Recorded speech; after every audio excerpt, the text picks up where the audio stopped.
Please subscribe and click on the notification button so you could get our latest news. Happy listening.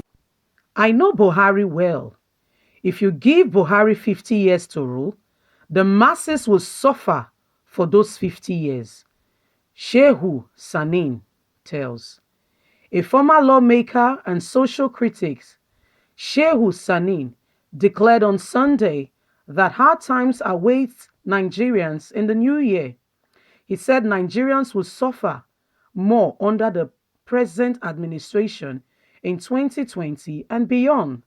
Sanin, who represented Kaduna Central Senatorial District in the 8th Senate, stated this while featuring in a Hausa language program aired in Kaduna. He said the current hardship in Nigeria will be a child's play compared to what will happen in the future. Sani said Nigerians are suffering because the people in government have asked them to preserve. But the truth of what matter is it if there is no leadership who is experiencing the suffering? Their children are not suffering. None of their wives are suffering. Their children school abroad. Their wives go on holiday abroad. Is it possible some of their distant relatives are suffering because some of the people don't care about their relatives? Probably.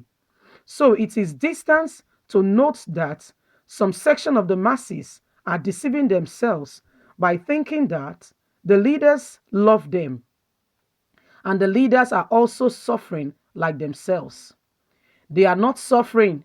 Their families are not suffering. But some masses are killing themselves because of these leaders who don't care for them.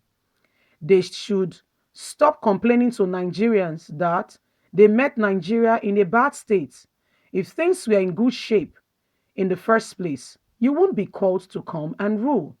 Whoever looks at history and sees the times past leaders like Shidana came into power, they did a lot. Shidana established Ahmadu Bello University. He opened roads. He boosted agriculture. He boosted education and educated people. If you have forgotten, the colonists wanted to give Nigeria independence in 1957, but Shidana said no, the North was not ready, that they needed more time. The colonists then gave 3 more years. Within that 3 years, he was able to do what positioned North in the states of independence by educating people in such a way that Nigerians would not be given independence and the North would not be left behind because he knew what he was doing. But if you give this present government 50 more years to rule, this is how the masses will suffer for these 50 years. The masses are being deceived with promises. The present leaders keep deceiving people that things are in a bad state and that the past governments were responsible. This government does not have any other song than the blame game that they keep passing the cards around. Nigerians, fellow Nigerians. So this is the account of a former lawmaker, Mr. Shehu, who knows Buhari very well.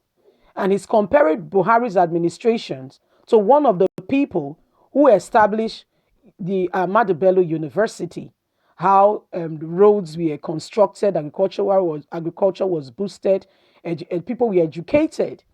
And we can see that in the economy today, the effect of what those great leaders did. But what do we have today? Majority of the leaders we have today are those that are there to loot, steal, and circumvent wealth, amass wealth for themselves and their families. It's not meant to be so. It's the wealth of the nation. That's what Nigerians are asking for. Good roads, good governance, schools, hospitals, education, security. Not more than that.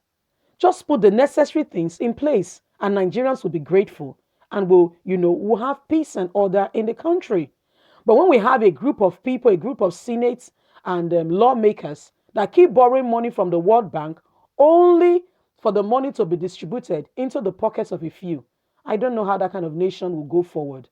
Youths, young people, leaders, people that have been gifted with the ability to lead, please don't keep quiet in a time like this and don't stand by the sideline. Speak up. Speak up against wrongdoing. Leave a comment, subscribe, click on the notification button so that you can be abreast and be informed with what is going on in Nigeria. That's why we are reading this news.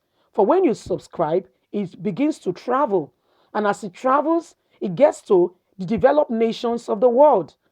United Nations, United States of America, big communities that believe in democracy, and Nigeria can be called into account of what is really going on.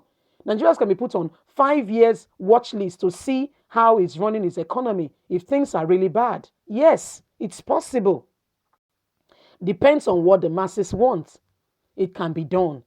We need to restore this nation in the right direction. For first and foremost, this is our father's land. Nigeria belongs to every one of us. You might be elsewhere in the diaspora, but there is really no place like home. Make it a better place, if not for you, at least for the relatives you left behind. Your son or daughter might go home tomorrow to marry someone, or your child, your grandchild. For whatever you're living today, we speak up tomorrow. So let us do our best to make the society a better place. Humanitarian service is not just for a few, it comes from the heart. And you know what? We start from our little corner. Don't wait until you become a governor, a senator, or the president. Where you are, you have a voice. Please speak up. Don't be silent in a time like this. For as you speak up, as you begin to, you begin to share this video, subscribe, it begins to spread. And people all over the nations of the world begin to see what is going on, and Nigerian can be called into account. I want to really appreciate every one of you who have subscribed. Thank you very much. For those who have not subscribed and have listened to this news, thank you all the same. I know you'll be subscribing soon because your subscription makes the news travel far and wide. And thank you very much for listening. Please leave a comment. Let's look at things together. Anything you have to say is really welcome and appreciated and will be looked into. I really appreciate you for listening. Do have a wonderful day. Bye.